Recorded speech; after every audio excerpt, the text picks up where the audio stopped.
It's Monday, August 19th. It's about 2 o'clock. I'm about 5 days out from my race. And I don't know if you can hear it, but it is hot outside today. It's about in the mid 80s right now. Took a little dip in the pool earlier with the kids. Got a training session in before the crazy humidity kind of came through a little bit. And I just wanted to say, got my new All or Nothing Hate Brains Goods t-shirt on today. And it's fitting that this came in today because with the race coming up, I was looking back at my training journal from last year and realized that I didn't compete, or I didn't train enough to compete. And I definitely took it for granted. I was not all in at all for my race last year. I didn't swim for about 10 days before the competition. I didn't ride my bike for about a week, and I don't think I did a running session for about 2 weeks. And for some reason, I thought that I was still gonna set my goal of finishing the race in under 2 hours. Now, in my age group, there was somebody that won the race in about an hour and like 20 seconds. He was the overall male winner in my age group, 35 to 39, and I came in at 2 hours and 3 minutes. So he was pretty much finished with the race by the time I got off my bike. And when reflecting on this past training cycle, I guess, I mean, I didn't start training that much since well, actually I started training in like May after a college track season ended. So I really haven't been training as long as other people probably have. But for a sprint, because I'm about 6'1", this morning I weighed in at 248 pounds, so I'm still really comfortable under 250. Definitely need more training than I realized. And last year, like I said, I took it for granted, and I've been tracking more diligently this year. Get all the gadgets and gizmos and stuff like that. But it's really interesting, not so much following a program per se or something written down from a coach for this sprint. I've been following a couple things from some triathlon magazine programs, your 8-week beginner sprint work program, 10-week, 12-week. And I've been trying to figure out different ways to incorporate training based on, our crazy life schedule and things like that. So some days I'm able to get 2 sessions in a day. Some days I'm only able to get 1. But over the course of the last couple of weeks, I've been pretty consistent with 8 training sessions in in a week span, with 1 off day during the course of the week. So that's worked out pretty well, but my consistency hasn't been maybe what it should be. And what I mean by that is some weeks I'll get 2 training sessions in the pool. Other weeks I might get 3 run sessions. Sometimes I might get 2 or 3, depending on our schedule and whatnot, what's going on with work and school schedules and things. And then same thing on the bike. Some weeks I've been fortunate enough to get 3 or 4 bike sessions in, but this past week, for whatever reason, the rain and stuff like that, just didn't think enough to bring the trainer up from the basement to get a session in the garage, or even bring my bike into the basement and do that. So these are some things that I've been tracking, and I'm putting together a little newbies piece that I've been working on, more so written than anything. But I could do a vlog style as well if people are interested in learning about an older guy who's fat, who decided to do a sprint race last year and barely trained for it. And this year I'm already thinking about next year's programming and next year's steps. But for now, the sprint race is this Saturday. It's going to be in Lake Ontario. So I'm not really too concerned about the open water swim like I was last year. I haven't done any open water swims yet this year, but I'm not really too concerned about that. I feel pretty comfortable in the water.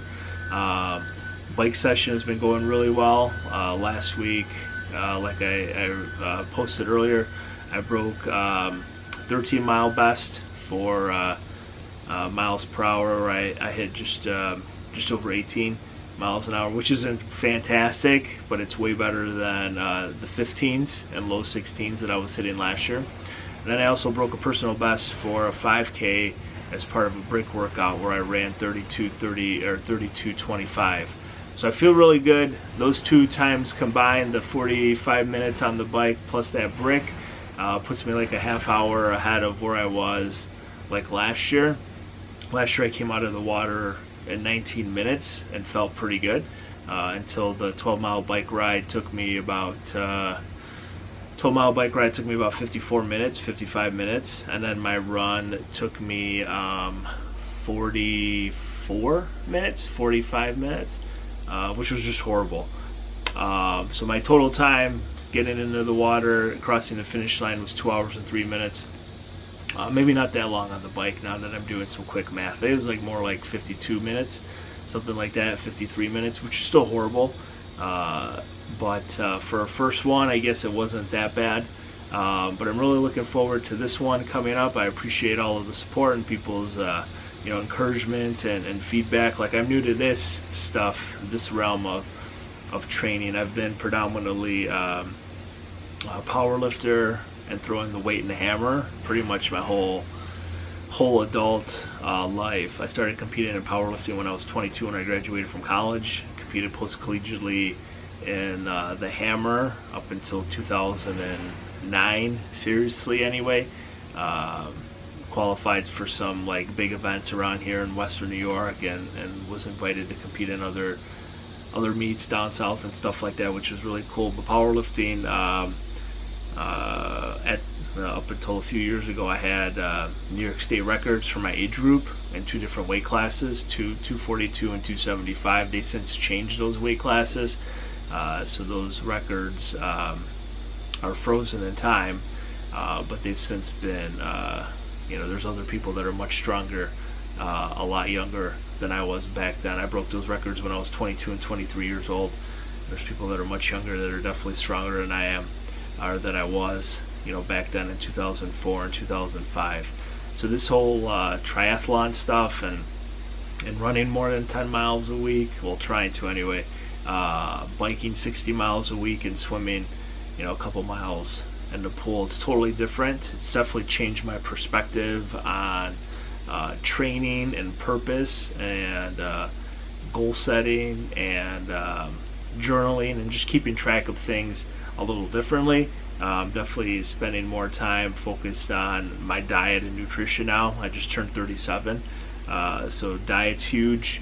Watching and monitoring what I eat, I'd say probably like 90-95% of the time. It's really easy when I'm home or like on vacation, or we have like school breaks and things like that, because I can meal prep a little easier. And then the recovery part also. When I was training for powerlifting meets, sometimes I would compete 5-6 times a year, which was crazy back then. I think the year, let's see, I was 24 to 25, competed in 6 powerlifting meets in one calendar year. So there was a meet, competed in another one, and there's no way in the world I could even, fathom trying to compete that many times now.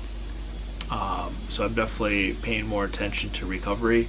I got a little hoop band here, if you can see that, that I've been wearing for the last couple years, and that's kind of helped a little bit in regards to monitoring like the sleep, the quality of the sleep that I get. I think it's helpful for me anyway. I never realized how often I got up in the middle of the night or was disturbed, at least in my sleep, getting up in the middle of the night, with 3 little kids, changing diapers and feedings and stuff like that.